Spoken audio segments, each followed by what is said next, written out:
Опасявам се да умра.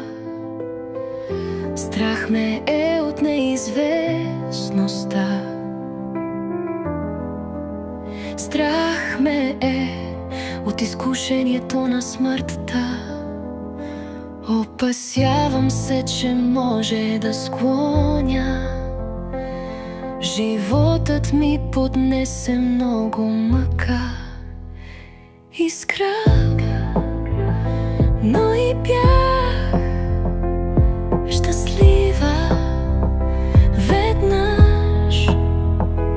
Имам още да живея, но и за рая аз копнея. Рай, какъв е той? За всеки е различен.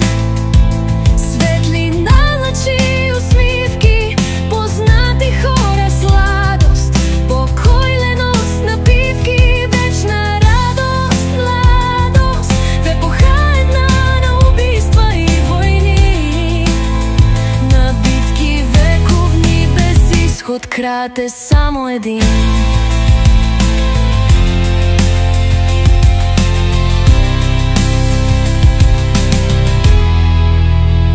Желание за вечен сън, девойка тихо да шепти до тялото студено, бледно, а ти да мълчиш и летиш. Нейде надалеч, нависоко, към небето синьо в ясен ден и мъртвешка нощ.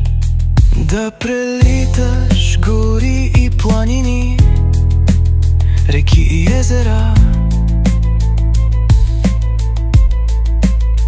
да се връщаш и да я целуваш, докато тя шепти тъжни думи в тишината и да я оставиш завинаги. Смъртта, една такава позна